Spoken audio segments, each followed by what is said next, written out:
and viewers, it is known as the Toyota Cape Dealer Rally. But to the insiders, it's referred to as the Oeverberg Grand Prix on gravel. And for obvious reasons, as the farmyard roads between the Western Cape towns of Caledon and Rivier Sonder End are notoriously quick. A generous helping of whatever it is that makes a rally driver brave counts for a lot here, as it takes a special kind of person to keep his right foot flat while doing 180 kilometers an hour on a narrow dirt road and flying over blind crests. But before the rally circus moves east from Cape Town, they must go through all the ceremonial staff procedures at the Toyota dealership at the Cape Gate Shopping Centre complex in Brackenfell. A perfect opportunity to reflect on the championship so far, as well as the challenge that lies ahead. With 3 wins out of 5 events, Marc Cronje has to be considered the favourite to claim yet another win. I'm really looking forward to it. I mean, we're starting first at the on the road at a Toyota event, and it's an achievement for me in its own, so I'm quite pleased about that. But the car feels really good, and we did a lot of work again, and I think we're ready for them. But the evergreen Johnny Gemmell is only 1 point behind. Yeah, it's only 1 point, but 3 events to go, and we're just starting off now at this event, a little tarmac stage, and then tomorrow we go out to Caledon. Jan Habig will miss the Toyota Cape Rally as the former 6-times champion is currently in Wales, contesting the Wales Rally Great Britain, the 10th round of the World Rally Championship. With Habig removed from the equation, young John Williams could grab 3rd position on the points log. We plan on pushing really hard on our home event. I'd love to get on the podium here in Cape Town, and I've got a lot of support here, so we're hoping for the best. Charles Wilkin is currently 5th on the points table and will have to fly the flag for sponsors Basil Reed. Hopefully we can have a good clean rally this event and be on the pace. Hans Weiss brings loads of enthusiasm to South Africa, and the Dutch driver has shown his speed on South African roads and will probably be looking forward to the Oeverberg Grand Prix. Yeah, it is nice, but we must see how far we can come in the rally then, but we must think and finish a rally. I think that's important. Gugu Zulu is still leading the S2000 Challenge class for older generation 4-wheel drive machines, but he will be wary of the speed of young Henk Laterhan. And speaking of Henk Laterhan, this will be the youngster's first outing in an S2000 on these fast roads, but he has already shown that he doesn't know the meaning of the word fear. And will this finally be the event where everything keeps going right for the BP Volkswagen squad of Enzo Kuhn, who would like nothing more than to be Toyota on their home event? Very true. Look, it's about time that things turn in our favour. I think our chances are looking a lot better. The team have really put in effort, and we've got a better package at the start of this event. The best package we've had this year. And never discount Cape Townian and local hero JP Damso, who grew up on these rally roads. We've been rallying here for a couple of years, and I enjoy the rally quite a lot.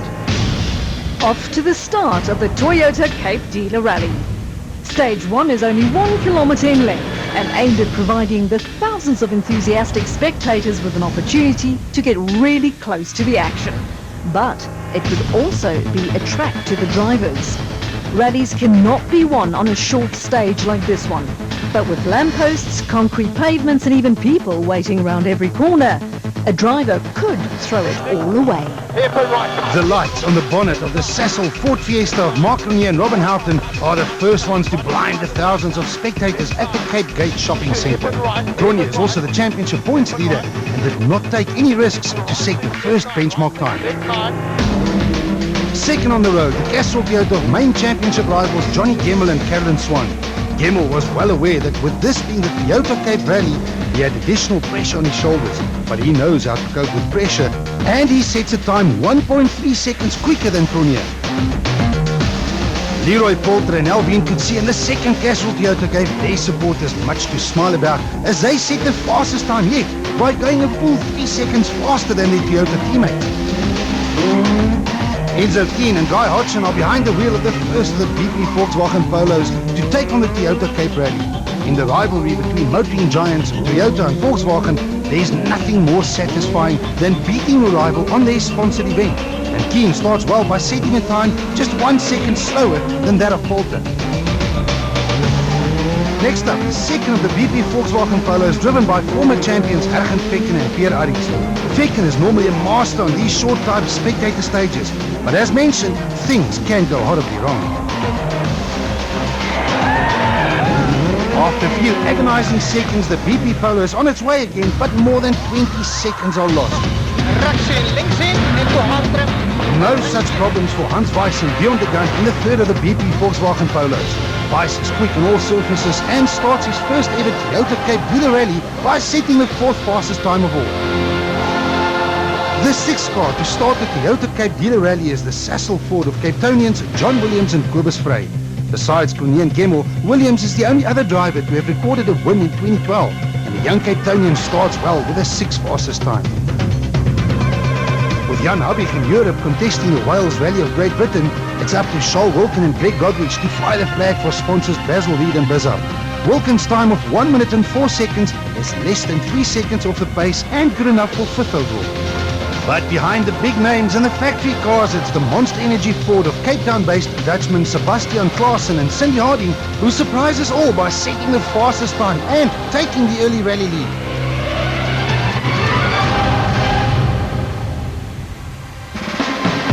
Day one of the Toyota Cape Dealer Rally was a short affair. But the sun rises over the Western Cape and with it a new challenge. The fast and flowing farmyard roads of the Oeverberg in spring, the same roads that earned this event the nickname the Oeverberg Grand Prix. But before the rally reaches the Oeverberg, the crews first have to face a tough test of forest rallying in the plantations near Grabouw. At 23 kilometers and with many obstacles along the way, this is the type of stage that can decide the outcome of the entire event. So no chance for the teams to ease into the swing of things or to try and take it easy early on.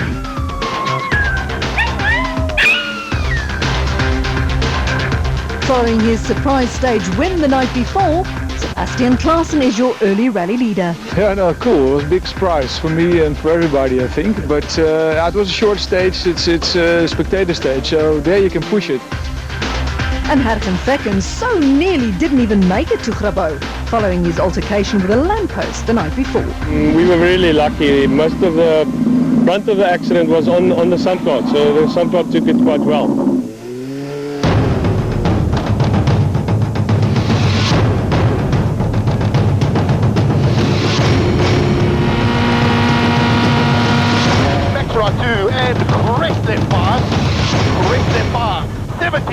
As championship points leaders, Mark Cronje and Robin Houghton are the first ones to venture into the unknown.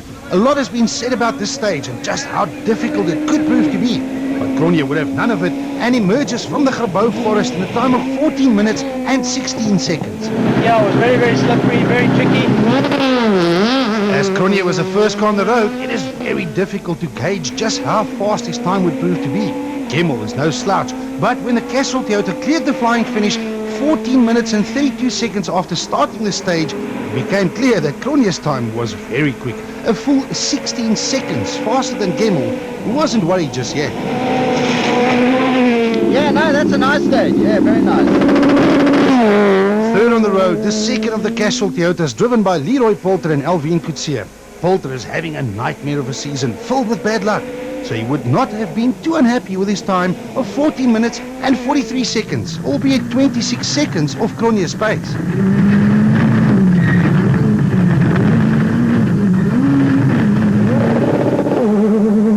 And speaking of bad luck, the BP Volkswagen squad has also endured their fair share of bad luck with the new Polo S2000 rally machine in 2012. Enzo Keane and Guy Hodgson may have lost another 40 seconds to the flying Cronje on this stage, but they were at least still in the fight. I think we treated it cautiously to make sure we come through clean. We didn't take any chances. Maybe a little bit slow, but safe. Hergen Fekken and Pierre Arries were the next ones on the road in another BP Volkswagen Polo. Fekken was able to repair the damaged Polo after his altercation with the lamppost the night before, so the former champion would have been happy to survive stage 2 with the 6th fastest time.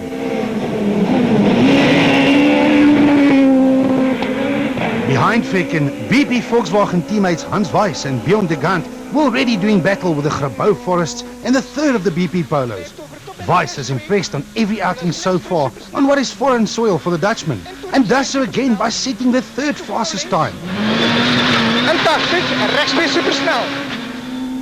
A time of 15 minutes and 4 seconds for Cape Townians John Williams and Kobus Frey was a full 47 seconds slower than their Sasol teammates. But Williams knew that the rally can be lost on this tricky stage. That's all with a lot of rocks in the line of the corner, so sort of dodging rocks mid-corner and very tricky. I think I'm pretty happy to get through without any issues. And so did Charles Wilken and Greg Godrich. The Basil Reed Ford driver has suffered from countless punches so far in 2012, with a lot of them very early on in rallies. So a time of 15 minutes and 20 seconds was slow but safe. Behind Wilken, young Henk Latergan and co-driver Barry White was the first S2000 Challenge class car to tackle stage 2. Latergan is still in school and was supposed to write exams, but instead got rewarded with a 10th fastest time. No, we sort of eased into it. We got it a bit at the end. The Toyota Cape Dealer Rally was also Geniel de Villiers' first taste of these rally roads. The former Dakar Rally winner and co-driver Celeste Snyders acquitted themselves well to record the 7th fastest time behind the wheel of the Imperial Toyota Auris. Not too bad, it was just very tricky, very loose, bit wet, so the front guys made it very loose. It was also Jaapie van Niekerk's first outing in nearly 4 months, so van Niekerk and co-driver Gerard Snyman would have been happy to reach the end of stage 2 in their new Africa Developments Volkswagen Polo. There's a lot of rocks to deviate. But all eyes were on local hero Jean-Pierre Damso and his navigator Grant Martin. Damso is based in Somerset West, not too far away from stage 2. But the Team Total Toyota driver also opted for a safe and risk-free start and only set the 9th fastest time. Quite slippery and a couple of cars went through in front of us, so it's been turned up, so it's even more slippery. Hugo Zulu and Carl Peskin have been involved in a season-long battle with young Henk Latergan for Super 2000 Challenge honours, and a time less than 2 seconds slower than Latergan's time set the scene for yet another duel between these two talented drivers. Every event on the South African calendar is a long way to travel for Namibian Dio of Volvo Dippenaar and Horne de Tooi. But the 19-year-old youngster in his PZN panel beaters and McCarthy Toyota has shown great maturity and talent, and like Latergan Jr. is one to watch in the near future.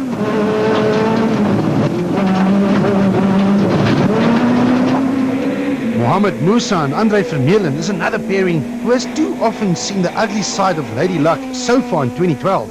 So the Team Total Toyota driver wouldn't have been too unhappy about surviving this tough stage 2, albeit with the 14th fastest time.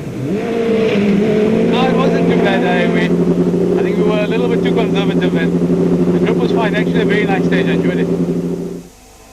And what about our rally leaders? The Monster Energy Ford of Sebastian Klaasen and Cindy Harding emerged from the Grabouw forests in a time of 15 minutes and 21 seconds. Bigger lost the lead. It was never After the first gravel stage of the 2012 Toyota Cape Dealer Rally, the scoreboard looks mighty different from the night before. Marc Renier blitzed the field to take a comfortable 14-second lead over his arch-rival Johnny Gemmell, with Hans Weiss in an impressive 3rd position. Poulter is 4th and leads Enzo Kuhn by a full 15 seconds, while it is extremely close between Williams, de Villiers and Damso in 8th. Klaasen drops to 9th and Henk Latergan completes the top 10.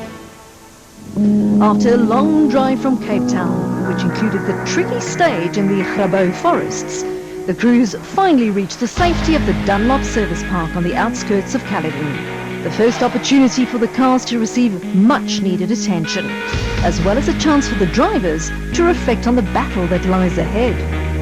Even Marc Renier, now in a class of his own, knows that the real Wofferberg Grand Prix on gravel is yet to start.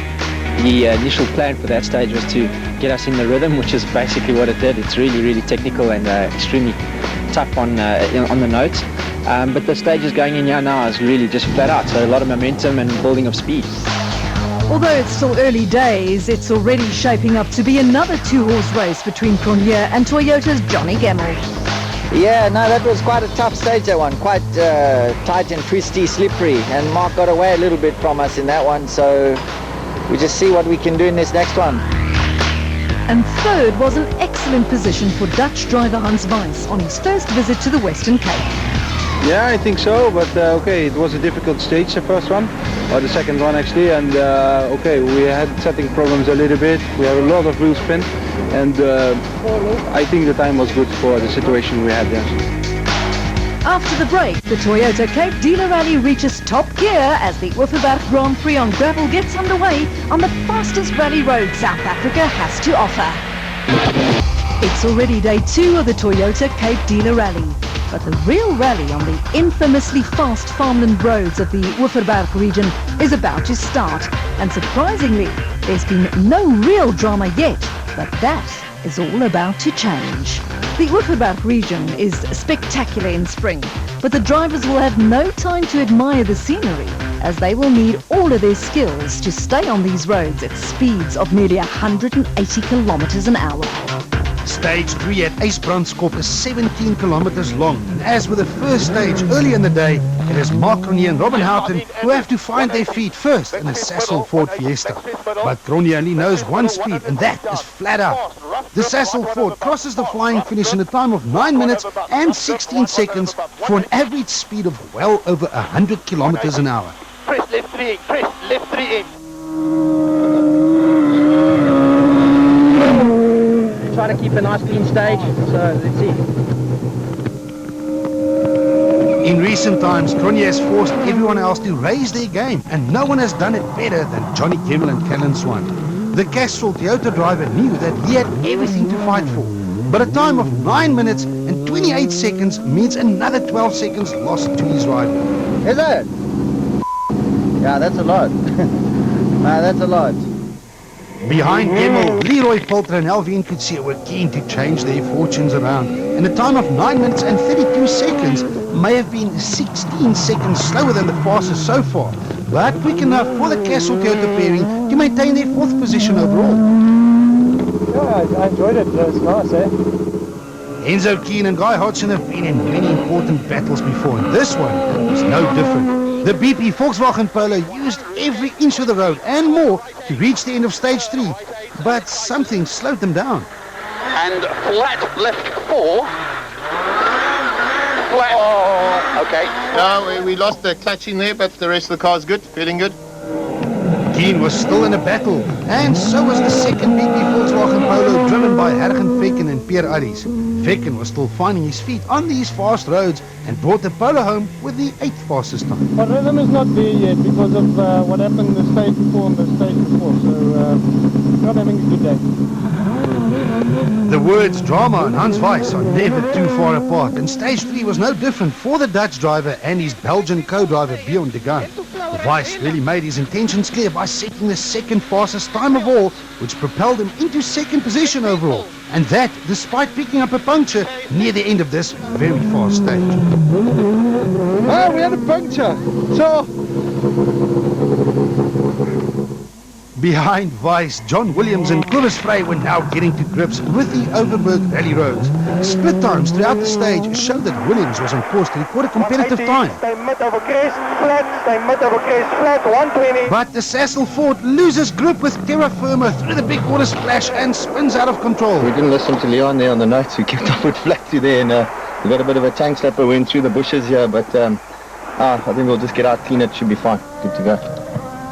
Charles Wilken and Greg Godridge were behind the wheel of the 8th car on the road. Wilken was looking forward to stretch the legs of the Basil Reed Ford Fiesta, but after reaching top speeds of around 180 kilometers an hour, one also needs good brakes to slow you down for the corners, something which Wilken did not have.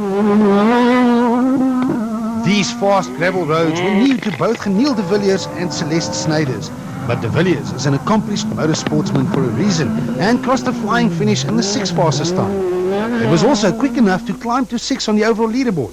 A good event so far for the Imperial Toyota driver. And finally, the chance that JP Damso and Grant Martin were waiting for.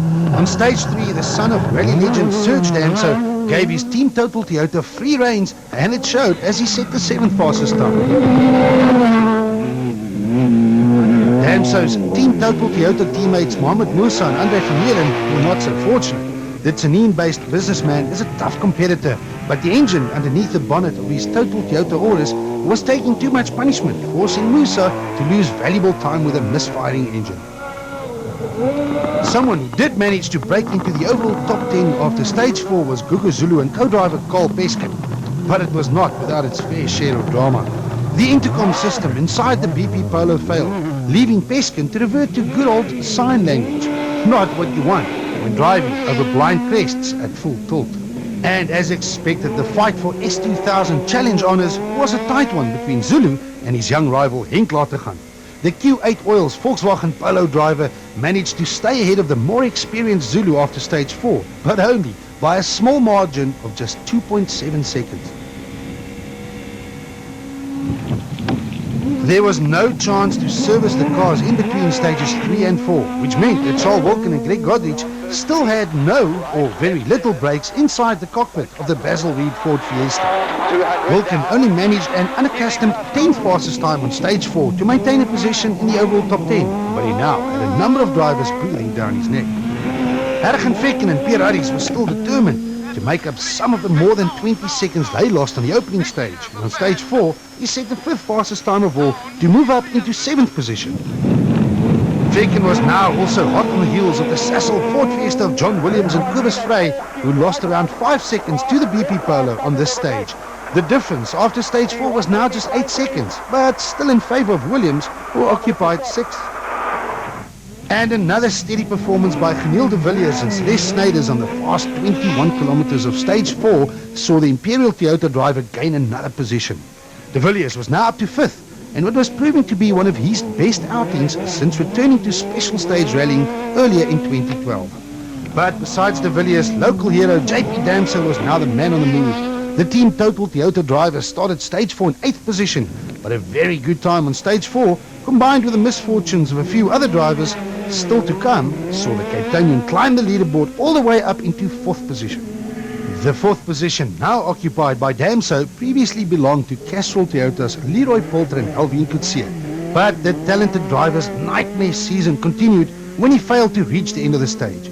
I don't know what to say actually. I think this was just a bit bad luck, mechanical failure there. Hans Weiss and Bjorn de Gant were impressive on the first few stages of day 2 as they climbed to 2nd position overall. The Dutch driver is very exciting to watch, and he was now determined to chase after rally leader Marc Ronier.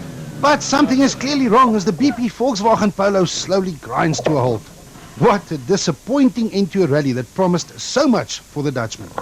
I don't know what happened, or maybe some fuel was leaking in the exhaust, I don't know what, but it's like that. With Weiss removed from the action, Enzo Keen and Guy Hodgson moved up a position in the sister BP Volkswagen Polo. The performance by Weiss and the current 3rd position, now occupied by Keen, was encouraging for the Volkswagen squad, who have struggled with teething problems so far in 2012. Weiss's demise also meant that the two-way battle between Johnny Gemmel and Marc Ronier could continue, as Gemmel and Kellen Swan regained 2nd position. Gemmel knew that he could not allow Ronier to get too far ahead, and on stage 4, the Castrol Toyota driver really put his head down to record the fastest time of all. But Marc Ronier and Robin Houghton's lead was not threatened yet. Although Gemmel won the stage, it was only by less than 4 seconds, so the Sassel Ford Fiesta still emerged as the overall leader by a full 22 seconds. The Wupperberg Grand Prix is now well underway, and unfortunately for Leroy Poulter and Hans Weiss, their names disappear from the leaderboard. At the top, it is still Marc Ronier who leads the way over Johnny Gemmel, with Enzo Kuhn now in 3rd. Damso is up all the way to 4th, ahead of Geniel de Villiers and John Williams. Fekken leads Wilken by 21 seconds, while the S2000 Challenge battle between Lategan and Zulu rounds off the overall top 10.